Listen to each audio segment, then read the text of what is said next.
1999년 6월, 어두운 밤길을 홀로 걷던 엘리사는 길가에 세워둔 차의 트렁크를 열고 있는 남성을 보았습니다. 물건을 꺼낸다고 생각하며 그의 옆을 지나갈 때 남성은 그녀를 잡아 끌더니 강제로 트렁크 안으로 밀어넣고 차를 몰았습니다. 갑작스럽게 일어난 일이라 당황해 아무런 반응도 하지 못했던 그녀는 잠시 뒤 정신 차리고 소리 지르며 발로 트렁크를 찼는데 이 충격으로 후미등이 깨지자 차가 멈췄고 차에서 내린 남성은 트렁크를 열더니 그녀의 손을 묶기 위해 테이프를 꺼냈습니다. 엘리사가 제발 자기를 묶지 말라고 애원하자 남성은 조용히만 있으면 그러지 않겠다며 보조석에 앉으라고 말했습니다. 다시 차를 몰던 남성은 그녀를 성적인 목적으로 납치했다고 말했고 그에게 벗어날 방법을 궁리하던 그녀는 주머니에 있던 대마초를 건넸습니다. 남성은 대마초를 받아 피웠고 잠시 뒤 그녀의 바람대로 기분이 누그러들었는지 그녀를 풀어주었습니다. 그녀의 신고로 얼마 뒤 남성은 체포됐죠. 폴 앤서니 본이라는 이름을 가진 남성은 자기가 성적 욕망 때문에 범행을 저질렀음을 인정했고 5년의 징역을 선고받았습니다.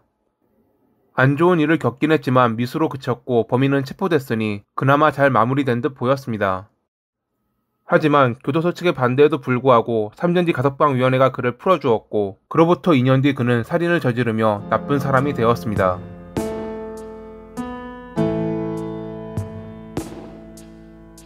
2004년 8월 31일 오스트레일리아 라이카드에서 직장을 다니던 제이콥은 오늘따라 부하 직원인 루이스가 출근이 늦자 이상하다고 생각했습니다. 지금까지 연락도 없이 늦었던 적이 없던 그녀였거든요. 연락도 받지 않자 그는 동료 2명과 함께 그녀의 집을 찾아갔습니다. 열려있는 현관문, 어지럽혀져 있는 집안, 그리고 사라진 그녀와 그녀의 차. 그들은 곧바로 경찰에 신고했습니다. 잠시 뒤 출동한 경찰은 엉망인 집안을 둘러보았습니다. 휴지와 수건 등으로 막아둔 욕조에서 물이 흘러넘쳐 집안 여러 곳이 물에 잠겨 있었고 타일과 나무 바닥에는 세제가루가 뿌려져 있었습니다. 집안이 전체적으로 더럽혀져 있긴 했지만 로이스의 핸드폰과 지갑, 현금은 탁자 위에 그대로 있었습니다. 어떤 이유인지 모르겠지만 베개 커버와 침대 시트가 사라져 있었죠. 전날 저녁 6시 무렵에 그녀는 어머니와 통화했고 당시 별다른 문제는 없었다고 합니다. 이 뒤로 그녀에게 무슨 일이 생긴 것이 분명했습니다. 경찰은 그녀가 스스로 사라진 것이 아닌 누군가 집에 들어와 그녀를 납치한 것이라 판단했습니다. 범인은 집안을 침수시킨 뒤 세제가루를 뿌려 자신의 흔적을 지우려고 했습니다. 법의학적 지식이 있던 범인은 전문가이거나 혹은 재범일 확률이 높았죠. 과거에는 이러한 정보를 아는 이가 드물었지만 요즘은 미디어를 통해 쉽게 접하기도 하고 감옥에서 수감자들끼리 이러한 내용을 공유하기에 경찰은 동종 전과가 있던 이들을 염두에 두었습니다. 집안을 더 조사하던 경찰은 주방 바닥에 뿌려진 세제가루 위에서 범인의 것으로 추정되는 발자국을 발견했습니다.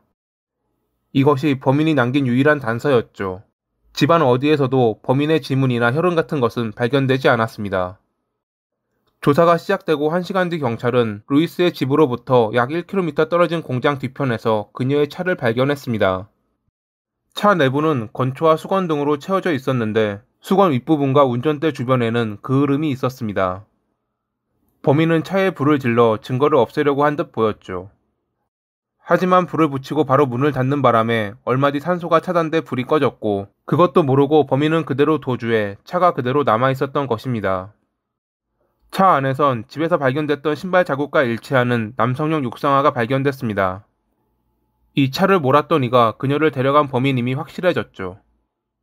경찰은 전단을 배포해 어제부터 오늘까지 그녀와 그녀의 차를 보았던 이들의 제보를 받았습니다. 생각보다 많은 제보 전화가 걸려왔는데 옆에 잠든 것으로 보이는 여성을 태우고 그 차를 운전하는 남성을 보았다는 중요한 제보도 포함되어 있었습니다. 제보자의 증언을 통해 남성의 몽타주가 만들어지며 경찰은 범인을 향해 한 발짝 다가갈 수 있었습니다. 그녀가 실종되고 나흘 뒤인 9월 4일 브리즈번 강에서 카약을 즐기던 한 남성은 물속에서 사망해 있는 여성을 발견했습니다. 치과 기록을 통해 루이스라는 것이 밝혀졌죠. 눈을 가리고 재갈을 물린 뒤 손목과 발목을 테이프로 묶어 강에 유기했던 범인. 폐에 물이 없었기에 그녀는 강에 유기되기 전 사망한 것으로 드러났고 검사 결과 사인은 둔기로 인한 머리 부상으로 밝혀졌습니다. 범행에 사용된 흉기인 망치는 강 쪽에서 발견됐습니다.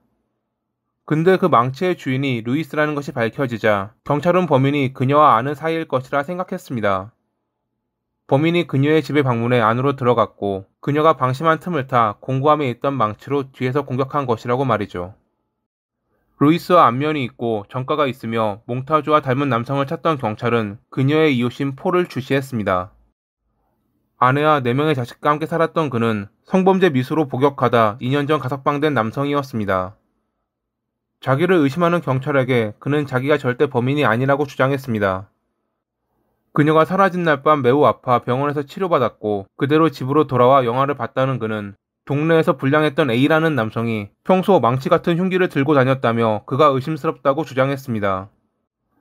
아직 범인이 어떠한 무기를 사용했는지 공식적으로 발표되지도 않았는데 그는 콕 집어 망치를 쓰는 남성에 관한 이야기를 했죠.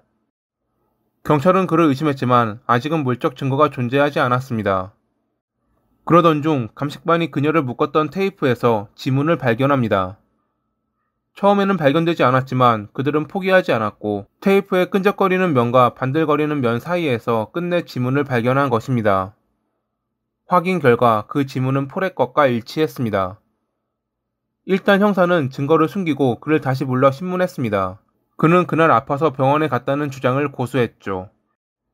이미 조사를 마친 형사가 그에게 병원에 갔던 기록이 없다고 하자 그는 말을 바꿔 진료를 기다리다 사람이 너무 많아 도중에 돌아왔다고 했지만 병원 대기실 카메라에 그가 잡히지 않았던 것을 지적하자 다시 말을 바꿔 창밖에서 보고 사람이 너무 많아 그냥 갔다고 말했습니다. 형사가 병원 외부에 있는 카메라에도 그가 잡히지 않았다고 말하자 그는 다른 병원이었다고 또 말을 바꿨습니다. 당연히 그 병원에도 그가 왔던 기록은 없었죠. 차에서 발견된 신발과 현장에 남은 발자국을 보여주며 그의 신발임을 확인했지만 도둑 맞았다고 변명하던 그는 갈수록 초조해 보였습니다. 그를 몰아가던 형사는 지문이 발견됐다는 것은 숨긴 채 폴, 왜 루이스의 몸에서 당신의 증거가 발견됐을까? 라는 말을 했고 아무것도 모르는 그는 그녀의 몸에서 자신의 DNA가 발견됐다고 생각했는지 그녀에게 성적인 욕망이 있었는데 그날 그녀가 누군가와 키스하는 것을 보고 욕망이 끌어올라 성폭행했다고 자백했습니다. 그러면서도 그녀를 죽인 것은 A라는 공범이라 주장했습니다. 그가 그녀를 망치로 공격해 살해했고 둘이 함께 강에 유기했다고 말이죠. 하지만 평소 행실이 좋지 않았던 A는 정말 운 좋게도 그녀가 사망했을 시간에 알리바이가 있었습니다. 현장으로부터 멀리 떨어진 가게에서 직원과 이야기하던 모습이 가게 보안 카메라에 남아있던 것입니다. 검찰 조사 결과 폴은 이웃으로 안면이 있던 그녀의 집에 들어갔고 그녀를 공격해 자신의 욕망을 푼 뒤 미디어를 비롯해 동료 수감자를 통해 알게 된 증거인멸 방식을 그대로 사용한 것으로 드러났습니다. 장갑을 준비하지 않아 지문이 남지 않도록 베개 커버를 손에 둘러 처리했지만 그녀를 묶을 테이프는 직접 손으로 뜯어야 했기에 지문이 남았고 거기에 원래라면 불타 없어졌어야 할 차도 안에서 산소가 차단돼 불이 꺼지는 바람에 그대로 증거가 남게 되었죠. 첫 법정 출두 당시 그는 자기를 보러 온 사람들을 향해 사랑한다고 외치는 등 반성하지 않는 모습을 보였습니다. 왜 그녀를 살해했냐는 질문에 첫 범행 실패에서 완벽한 입막음은 피해자의 죽음이라 배웠다고 합니다. 자신의 범행을 인정한 그에게 재판부는 종신형을 선고했습니다. 퀸즐랜드주는 살인의 경우 15년 뒤 가석방 신청이 가능하기에 그는 자유의 몸이 되기 위해 예전처럼 가면을 쓰고 연기할 것입니다. 만약 그가 풀려난다면 범행을 또 저지르지 말라는 법은 없습니다. 일이 터지고 난 뒤에는 이미 늦었을 테고요. 그가 절대 사회로 돌아오지 못한 채 교도소에서 썩어 문드러져 지옥으로 떠나길 바라며 이만 마칩니다. 오늘도 시청해주셔서 감사합니다.